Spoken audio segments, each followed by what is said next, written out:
नमस्कार दोस्तों, आज हम आपके लिए प्रस्तुत कर रहे हैं लोक ज्ञान के पर्यावरण दर्शन से जुड़ी देशज कहावतें।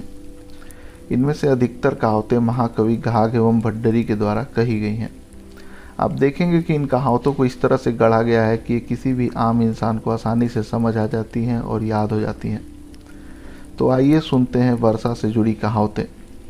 यहाँ पर यह भी ध्यान रखना महत्वपूर्ण है कि उस समय मौसम विभाग नहीं होता था और ये कहावतें लगभग आज के सैकड़ों साल पुरानी हैं। तो आइए सुनते हैं।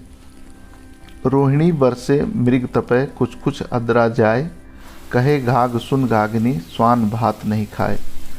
यानी कि यदि रोहिणी नक्षत्र बरसे, मृगा तपे और आद्रा में थोड़ी सी भी वर्षा हो जाए तो धान की पैदावार इतनी अच्छी होगी कि कुत्ते भी भात खाने से ऊब जाएंगे और नहीं खाएंगे। यानी कि सुकाल का समय रहेगा, बहुत अच्छा समय बीतेगा।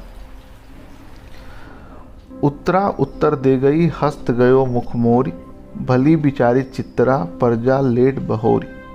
उत्तरा नक्षत्र और हस्त मुख मोड़कर चला गया, यानी कि इसमें बारिश नहीं हुई। और यदि चित्रा नक्षत्र ही अच्छा है तो प्रजा को यह बसा देता है, अर्थात उत्तरा और हस्त में यदि पानी न बरसे और चित्रा में पानी बरसे तो उपज अच्छी होती है। खटके काटे घने मुराओ, तब बरदा के दाम सुलाओ। ऊख को जड़ से खोदकर काटने और खूब निचोड़कर पेरने से ही लाभ होता है और तभी बैलों का दाम भी वसूल होता है। हस्त बरस चित्रा मंडराए, घर बैठे किसान सुख पाए। यानी कि हस्त में पानी बरसने और चित्रा में बादल मंडराने से किसान घर बैठे ही सुख पा जाते हैं, क्योंकि चित्रा की धूप बड़ी विषाक्त होती है। हथिया पूछ डुलावे, गेहूं बैठे गेहूं पावे। यदि हस्त नक्षत्र में यानी कि हथिया नक्षत्र में थोड़ा भी बरसात हो जाए तो गेहूं की पैदावार बहुत अच्छी होती है। जब बरखा चित्रा में होए, सगरी खेती जावे खोए। यानी कि चित्रा नक्षत्र की वर्षा प्रायः सारी खेती को नष्ट कर देती है। जो बरसे पुनर्वस्तु स्वाति, चरखा चले न चले तांती। यानी कि पुनर्वसु और स्वाति नक्षत्र में वर्षा से किसान इतने सुखी रहते हैं कि उन्हें चरखा और तांत चलाकर जीवन निर्वाह करने की जरूरत नहीं होती है, उनके पास पर्याप्त अनाज पैदा हो जाता है। जो कहूँ मग्घा बरसे जल, सब नाजों में होगा फल। यानी कि माघ नक्षत्र में पानी बरसने से सभी तरह के अनाज बहुत अच्छी तरह से उपजते हैं। जब बरसेगा उत्तरा, नाज न खावे कुत्तरा। यदि उत्तरा नक्षत्र बरसेगा तो अनाज इतना अधिक होगा कि उसे कुत्ते भी नहीं खाएंगे।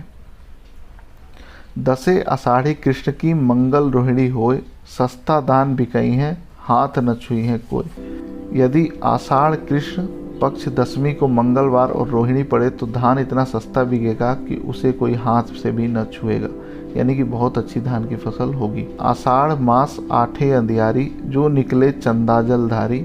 चंदा निकले बादर फोड़, 3.5 मास वर्षा का जोग। यदि आषाढ़ बदी अष्टमी को अंधकार छाया हुआ है और चंद्रमा बादलों को फोड़कर निकले तो 3.5 महीने तक बारिश होगी।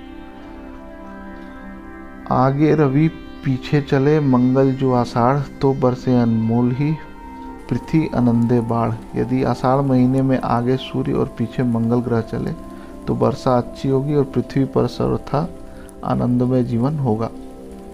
आषाढ़ मास पूनो दिवस, बादल घेरे चंद, तो बड्डर जोशी कहे होवे परम आनंद। यदि आषाढ़ की पूर्णिमा को चंद्रमा बादलों से ढका रहे तो भड्डरी ज्योतिषी कहते हैं कि उस वर्ष आनंद ही आनंद रहेगा और सुकाल का समय रहेगा।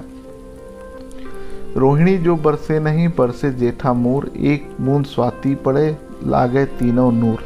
यदि रोहिणी में वर्षा न हो पर ज्येष्ठा और मूल नक्षत्र में बारिश हो जाए तथा स्वाति नक्षत्र में भी कुछ कुछ बूंदें पड़ जाएं तो तीनों अन्न यानी कि जौ, गेहूं और चना बहुत ही अच्छे ढंग से उगते हैं। तो ये थी दोस्तों वर्षा से संबंधित कुछ हमारी देशज कहावतें। आपको ये वीडियो कैसा लगा हमें कमेंट करके ज़रूर बताएं। इसके अलावा कोई अन्य कहावतें हैं जो आप बारिश से संबंधित जानते हैं तो उसके बारे में भी हमें कमेंट करके ज़रूर बताएं।